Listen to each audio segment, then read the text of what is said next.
everyone, unemployed professor here, and I'm back with a new topic, with a new discussion. It's a topic which all of us will be able to relate to. It might lead you to concoct some theories as to the causes behind my hiatus. Without any further ado, let's get into it. A significant chunk of people still believe that the moon landing was a fake event, just a carefully planned feature film to show how us humans had finally crossed over to the final frontier. Of course, they support their theories with a set of more than believable evidence and proof. Another chunk of people believe that the earth is flat and the government and secret societies are only trying to warp the minds of the common public by showing them a round blue and green colored ball floating in an otherwise seemingly empty black space. And while I am no one to comment on that, physics will take care of it. These sets of beliefs and theories are what is known as conspiracy theories. From the existence of reptilian people, the Illuminati, Area 51 and its secrets, to the theories about Elvis being alive after his death, to the time-traveling Nicolas Cage and whatnot, different chunks of people believe in something that might seem totally bizarre to a different group of individuals. In fact, chances are that you, my dear audience, must also have a set of beliefs that is looked upon as being impossible and improbable by many. Yet, in a lot of cases, these conspiracy theories have not only gained popularity but also got support from big celebrities and authority figures, making those beliefs that much prominent. So what is it about conspiracy theories that they attract us so much? Why do we believe in them? Why do we go on to look for evidence beyond what is being shown to us to support these theories? Let's try and understand this from a psychological point of view, discussing some of the reasons why we believe in conspiracy theories. While talking about conspiracy theories, you must have noticed that all conspiracy theories do come from a source. They do have the backing of one particular social group or the other, as we discussed in the introduction part of this video. So let us try and understand a little more deeply about the reasons, the sociological causes behind the formation of conspiracy theories and what leads to their popularity. Humans are inquisitive by nature. Being a human, we are all surrounded by a lot of uncertainties in our lives. Social uncertainty.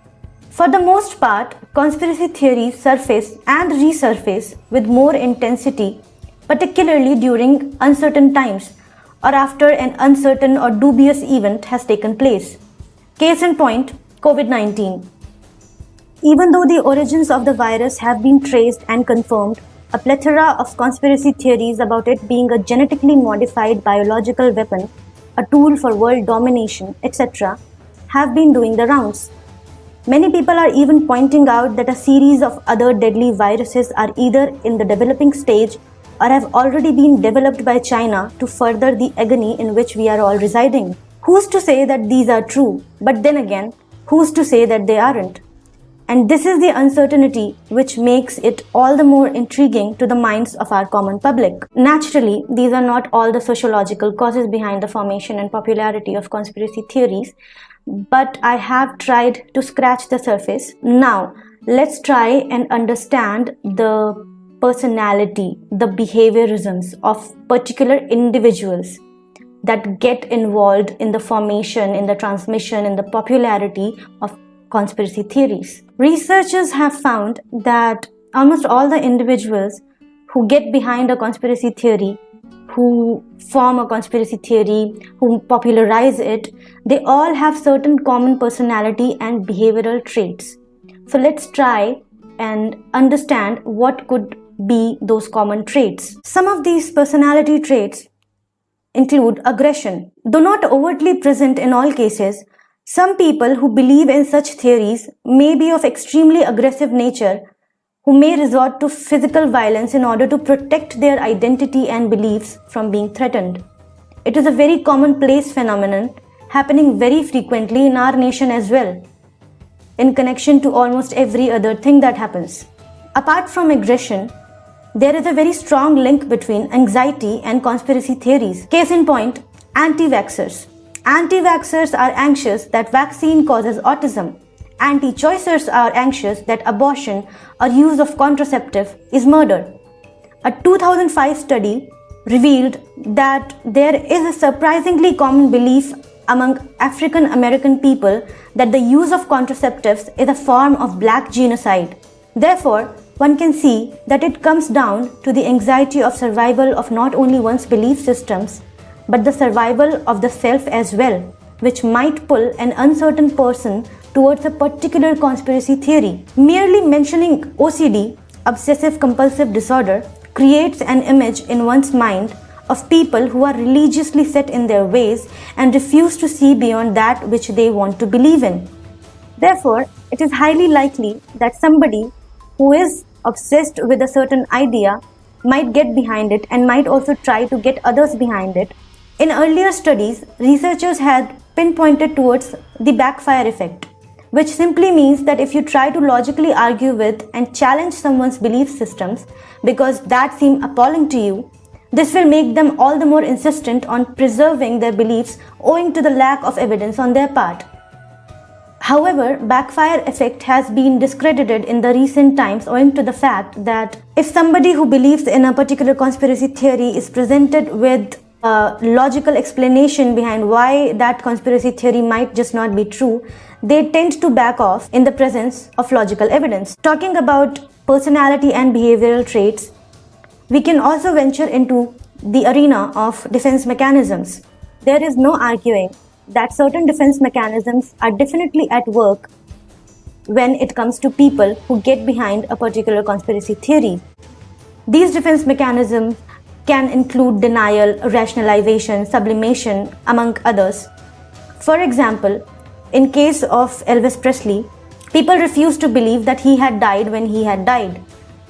They continued to point out that he was in fact alive and he was living under a different name in a different place. So these defense mechanisms do play a very important role in leading a person to follow a particular conspiracy theory. A very integral part of psychology is cognitive biases. One of the major reasons why conspiracy theories get concocted almost exclusively always out of thin air is confirmation bias. It is a predominant cognitive bias. The huge events and or secret societies and cults surrounding which these conspiracy theories are based are often complex and usually ambiguous and unclear to the masses, as they may not be familiar with the nuances or details of those events. Humans have a tendency to look for and give evidence of what we already believe in. We are smart creatures who thrive on clarity and details of any information that is being presented towards us.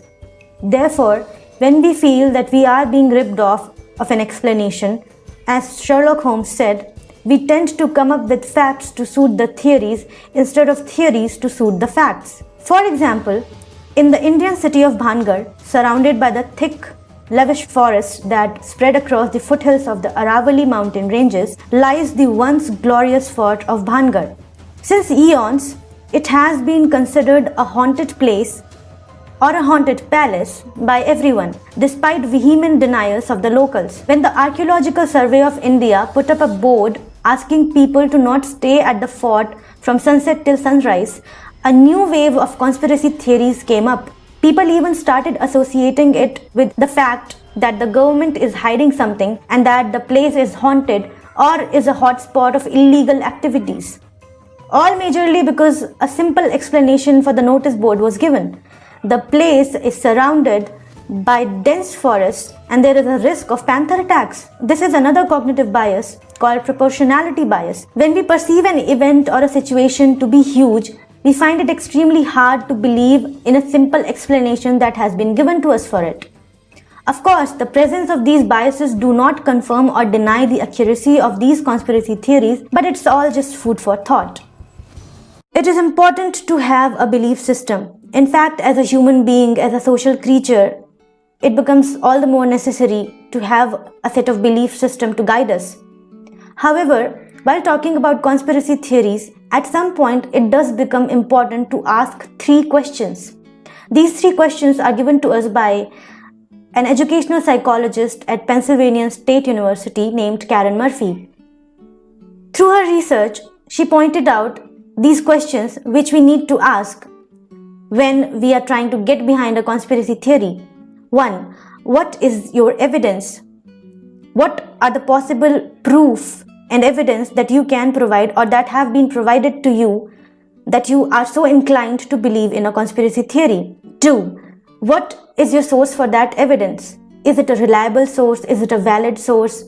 Does it come up with logical evidence to support that theory? And number 3, what is the reasoning that links your evidence back to that claim? If we try to answer these questions, I hope we all will find that not all of the conspiracy theories and not all that is being said and thought of might be true. In fact, when we get deeply into it, when we actually try to find causes for it, we might just find causes which will discredit that theory. So well, in this video, we discussed about conspiracy theories, what leads to their formation, what kind of people get behind those theories, and how do they transmit it, and why do they get involved with them. I hope you all found this video informative. I have only tried to explain things in a very simple manner. I did not get into too much details with things. But if you want to, I'm really inclined to make certain other videos about different conspiracy theories that get formed under different sociological groups. And now, a task for you. You all must be aware that I have been on a hiatus for over 2 weeks now. I'm sorry for that. What kind of conspiracy theories can you concoct behind my hiatus? Why was I not present on YouTube? Try and think. If you liked this video, do give it a thumbs up and subscribe to my channel.